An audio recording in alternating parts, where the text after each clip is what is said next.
आखिरकार हमारी दूसरी सबसे कठिन तपस्याशील यात्रा सफल हुई, लेकिन हमें जो ज्ञान मिला वो बिल्कुल सीधा और यथार्थ मिला। आप लोगों ने जो मुझ पर 2 बोझ बड़े डाले हुए थे, लगभग 31,000 रुपये मैंने प्रभु को अर्पण कर दिए। कि आप लोगों ने ये कहा था कि जब भी आप अयोध्या पहुंचेंगे तो हमारे तरफ से भी राम राम कहना। बहुत सारे लोगों ने अपनी अपनी दरख्वास्त लगाई थी, ये कहा था कि भी हमको भी प्रभु बुलाए, ऐसा उनसे कहना।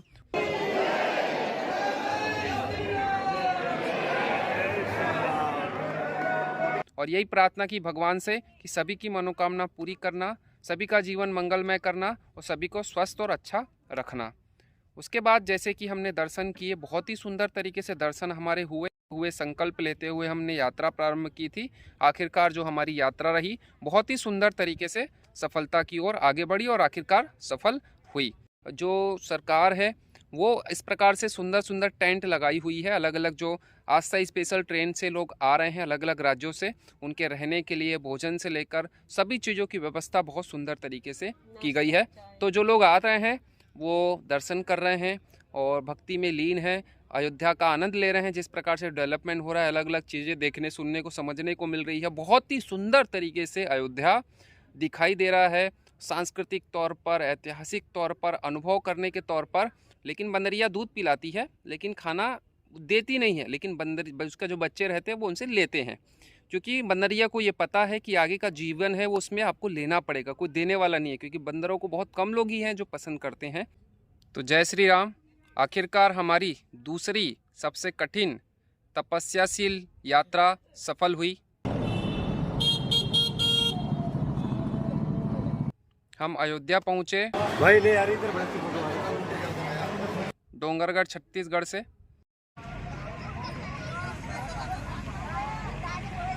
बहुत सारे लोगों के मन में ये प्रश्न रहते हैं कि आप अयोध्या पहुँचे, आपने दर्शन कैसे किए, प्रभु से क्या मांगा। हालांकि हमारी जो यात्रा थी वो उल्टी थी।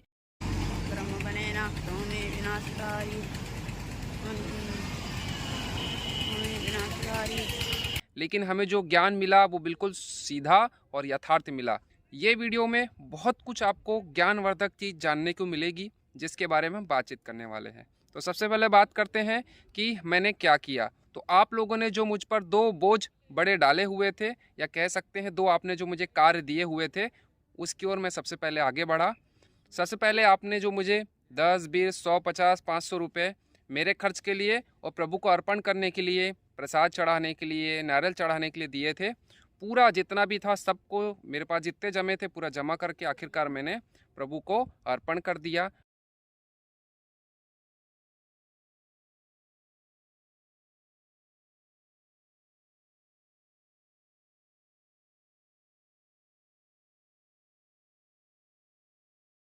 लगभग 31,000 रुपये मैंने प्रभु को अर्पण कर दिए। दूसरा जो प्रमुख कार्य था, क्योंकि मैं सबसे पहले आया तो सबसे पहले कार्यालय गया।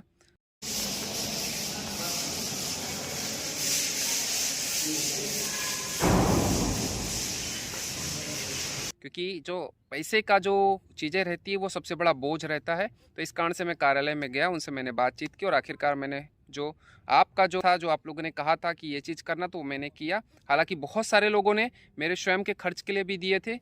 दूसरा जो चीज़ था कि आप लोगों ने ये कहा था कि जब भी आप अयोध्या पहुँचेंगे तो हमारे तरफ से भी राम राम कहना।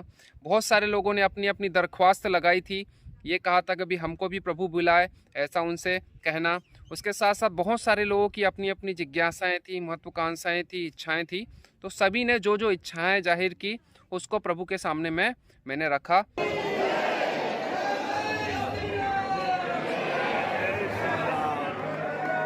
और यही प्रार्थना की भगवान से कि सभी की मनोकामना पूरी करना, सभी का जीवन मंगलमय करना और सभी को स्वस्थ और अच्छा रखना। उसके बाद जैसे कि हमने दर्शन किए, बहुत ही सुंदर तरीके से दर्शन हमारे हुए।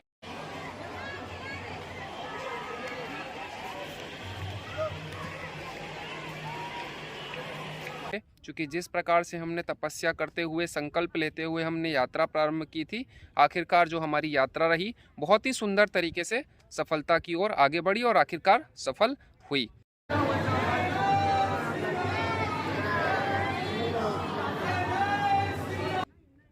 तो इस जो यात्रा हुई है ये तो एक अपनी जगह है, लेकिन यहाँ पर जो व्यवस्थाएं की गई है वो देखकर आपको इतना सुंदर लगेगा ना, आपको लगेगा कि आप कौन सी दुनिया में आ गए हैं, आप कौन से युग में आ गए हैं।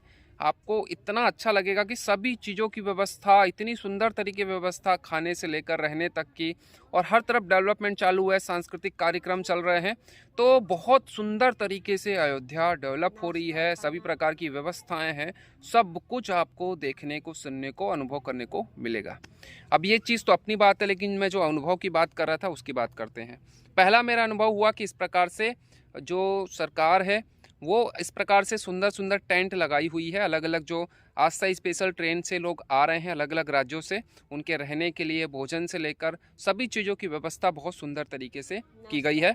तो जो लोग आ रहे हैं वो दर्शन कर रहे हैं और भक्ति में लीन हैं, अयोध्या का आनंद ले रहे हैं। जिस प्रकार से डेवलपमेंट हो रहा है, अलग अलग चीज़ें देखने, सुनने को, समझने को मिल रही है। बहुत ही सुंदर तरीके से अयोध्या दिखाई दे रहा है, सांस्कृतिक तौर पर, ऐतिहासिक तौर पर, अनुभव करने के तौर पर, और बहुत सुंदर तरीके से उनकी व्यवस्था इस प्रकार से की गई है। तो जब यात्री आते हैं यहाँ कुछ दिन रुकते हैं और वापस से चले जाते हैं। अब इससे सबसे बड़ा अनुभव ये होता है कि जिस प्रकार से यहाँ रहने वाले लोग चले जाएंगे, वैसे भी हमको भी, हम जो मनुष्य, हमको भी चले जाना है। तो हम क्या करते हैं, अपने जीवन में आते हैं और इस सब चीज़ों को पक्का करने के लग जाते हैं। ये टेंट है, इसमें जो लोग आते हैं वो 2-4 दिन से ज़्यादा नहीं रुकते, आखिरकार चले जाते हैं। वैसे ही हम मनुष्य, हमारा जन्म हुआ, हम क्या करते हैं, हमको भी इस प्रकार से अगर मान के चलिए टेंट मिला, तो हम क्या करते हैं, इन टेंटों को मजबूत करने में लग जाते हैं, पक्का करने में और जमा करने में और फ्यूचर की चिंता करने में। इससे बढ़िया हम अपने अंतर मन को पक्का करें, मजबूत करें, जितना हो सकता है उसको समृद्ध करें तो अच्छा है। क्योंकि बेसिक सी बात है, हमको भी चला जाना है।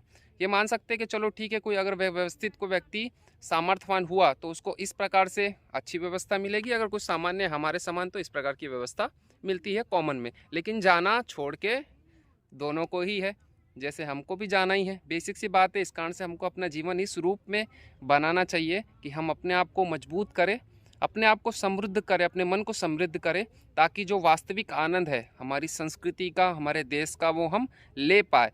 फालतू की चीज़ों में हम अपने जीवन गंवा दिया और फिर बाद में पछताते हैं कि यार मैंने फालतू की चीज़ों में अपना जीवन गंवा दिया, बढ़िया संस्कृति का आनंद लिया रहता, लोगों से मिलता जुलता, आपस में मिलजुल कर रहते, बढ़िया आनंद लेते संस्कृति का और बढ़िया अच्छे से रहते, लेकिन फिर आखिरकार बाद में पछताने से कोई मतलब नहीं रहता। दूसरा जो ज्ञान है वो ये है कि जो बंदरिया रहती है वो अपने बच्चों को कभी भी भोजन देती नहीं है। जैसे उसको कुछ खाने को मिल गया तो स्वयं नहीं देती है वो। बच्चा अगर खाने का लायक हो गया, उतनी उम्र हो गई उसकी, तो वो स्वयं माँ से लेता है वो खाने के लिए। और कुत्ता, जो कुतिया रहती है, वो अपने बच्चों को चाहे कितनी भूखी क्यों ना रहे, फिर भी वो अपने बच्चों को पहले दूध भी पिलाती है और खाना भी खिलाती है जो वो लेके आती है। लेकिन बंदरिया दूध पिलाती है लेकिन खाना देती नहीं है। लेकिन उसका जो बच्चे रहते हैं वो उनसे लेते हैं, क्योंकि बंदरिया को ये पता है कि आगे का जीवन है वो उसमें आपको लेना पड़ेगा, कोई देने वाला नहीं है। क्योंकि बंदरों को बहुत कम लोग ही हैं जो पसंद करते हैं।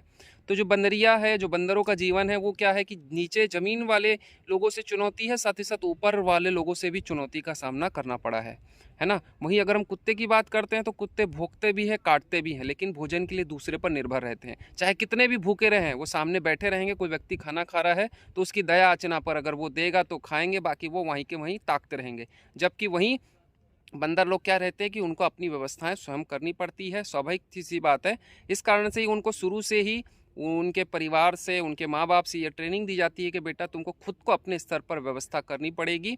और वहीं अगर देखें तो कुत्तों लोग का जीवन तो भले वो को काटते हैं, भोंकते बहुत ज़्यादा है, लेकिन आखिरकार उनका जो जीवन है वो दूसरों पर ही आश्रित रहता है। उनको बैठे रहना पड़ता है कि भाई जब हमको मिलेगी रोटी, जब हमको बिस्किट मिलेगा तो ही हम खाएंगे, वरना नहीं खा पाएंगे। तो इस कारण से आश्रित तो हम, बेसिक सी बात है, दूसरों पर ही है। किसी न किसी रूप में हम सोशल मीडिया पर आश्रित हैं, लोगों पर आश्रित हैं, हम हमारा जो जॉब, बड़े बड़े ख्वाब देख रहे हैं उस पर आश्रित है ना। तो स्वयं के जीवन को स्वयं पर आत्मनिर्भर बने तो अच्छा है। तो बस यही कुछ ऐसे अनुभव है, वास्तविक अनुभव है, यथार्थ अनुभव है। पसंद आएंगे तो ठीक है, क्योंकि बेसिक सी बात है, ये वास्तविक और यथार्थ व्यक्ति को ही ये बात समझ में आएगी। बाकी जो दिमाग के पैदल है ना, जो मुंह के पैदल है, उनको ये बात कभी भी समझ में आने वाली नहीं है। तो मैं बस यही प्रार्थना करूंगा कि मेरे जो वीडियो हैं वो दिमाग के और जो मुंह के जो अच्छे लोग हैं वही देखें, क्योंकि उनको ही समझ में आने वाली है। और जब उनको देखें, उनको समझ में आए, तो कम से कम अच्छी बातें आप साझा हमसे करें, उसके साथ साथ लाइक करिए और चैनल को सब्सक्राइब करो। ज़्यादा से ज़्यादा ये बात पहुंचाएं कि इस प्रकार से भी राष्ट्र की सेवा और धर्म की सेवा हो सकती है, ताकि ज़्यादा जो युवा है वो इस प्रकार का प्रयास करे। धन्यवाद। जय श्री राम।